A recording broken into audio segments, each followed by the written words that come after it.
My name is Marcos Morales. I am a lead facilitator at two different prisons. I lead groups in both English and in Spanish, and this work is incredibly powerful and incredibly important to me.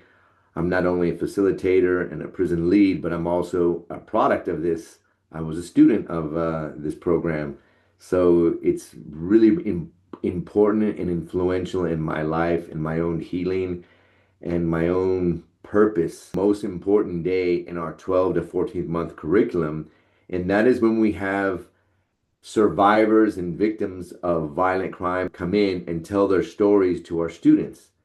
It's very important that our students are prepared to witness what's going on in this person's mind, in their heart, in their body when they're telling their story. So now they've been practicing, they've been developing these emotional, intellectual, and spiritual muscles for the last 10, 11 months.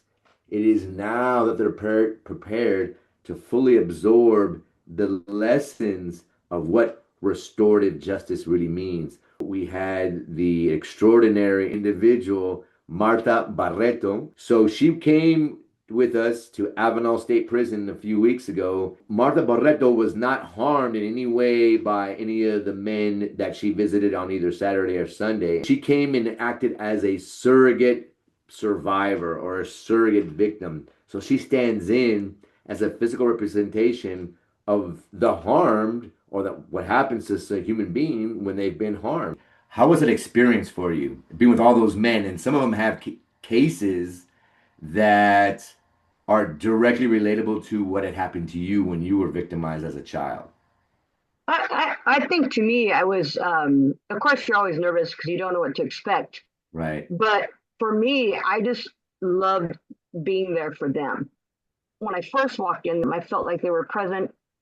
I felt that they were receiving our visit there in a welcoming way. And I felt like, to be honest, I felt like I was right where I belonged, really. Blew me away and it took me by surprise when all of a sudden impromptu you and Sonia went around the room and hugged each student. And I think they were kind of shocked at the same time. I think what that did, no, I don't think I know what that did is it completely lowered the tension that was in the room and the apprehensiveness and the anxiousness that they had. And it's like they had a sigh of relief. The human touch, the ability to just allow someone to know that they are seen is so powerful. Yeah. And I don't see them. I know, like you said, there were men there that, did things that I'm a victim of. But to me, I see them as men that have chances of changing. I see them as men that deserve grace and mercy.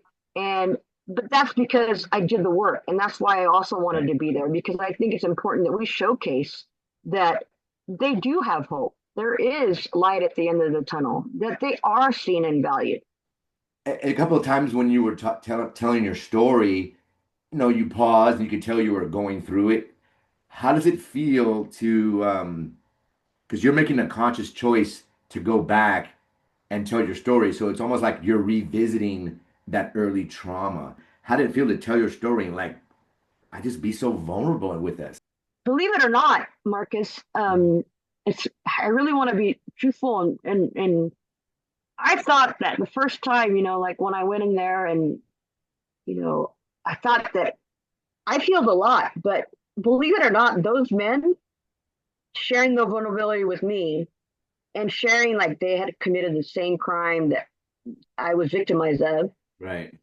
and being able to be in that room and be present with them and even being able to hug them, it helped me heal in ways I didn't even think I needed, right? Yeah. So it allowed me to see that, wow, like it's like full circle. Like I'm okay. I'm safe here. This is possible, and that's what rehabilitation is. I really think just the process of everyone coming together and doing the work collectively, it's like this spontaneous healing takes place between the students, also the facilitators and the Absolutely. speakers that you really can't design. But I just know how incredibly powerful and how heavy the day is. At the same time, there's this liberation I see on both sides. The volunteers that come in like yourself, and then the students. I've come a long way, and I know the value and the importance of someone being able to like see you, to be present, Right. to be able to showcase compassion and love.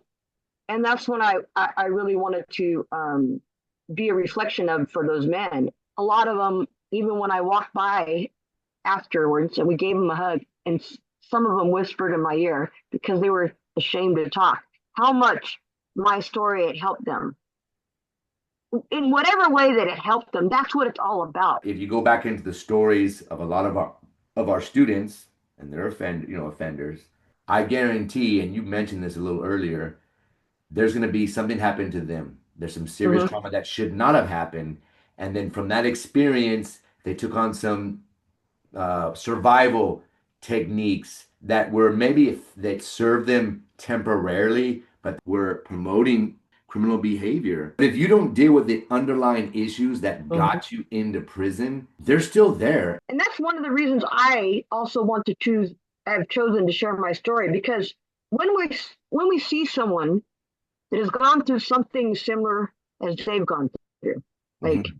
and because when we are harmed, we use different ways to help us numb ourselves, whether it's drugs or whether we turn to gangs or whether we turn to different things. And yes, then we make mistakes. But when we are able to understand that we're not alone, kind of Mhm. help me like grow, like want to move forward and work towards more steps of healing. Like, you know what?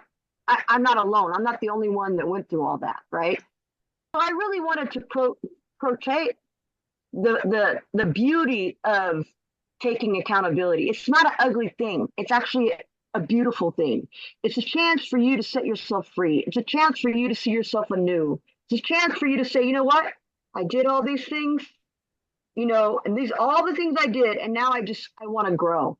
I sincerely believe in the men that are inside and the women, and I sincerely want them to receive what I've received. And I think that's so powerful because if we were all to do that, I mean, just a simple, just listening to someone or the simple being compassionate to one another, Right. society would be in a different place, right? I'll tell you a story before we end. My human resource lady called me in. She said, I just want you to know that ever since you went to and you spoke at, Avenal, and I said, yes. She said, a lot of people have said that they've seen the change in you. You're more confident. You have there's a light in you that wasn't there before. And it kind of like hit me because I felt like I received a lot of healing that day. Like it was not only that did they heal, but I healed. Like the people that harm me no longer have power over me. Yeah. And being able to experience what I experienced that day in that yard with you and Sonia and Andres, I felt like I was finally able to take my power back. And Yeah. I didn't know other people noticed. And that's a gift that Grip was able to give me. Man, I'm changed forever because of it.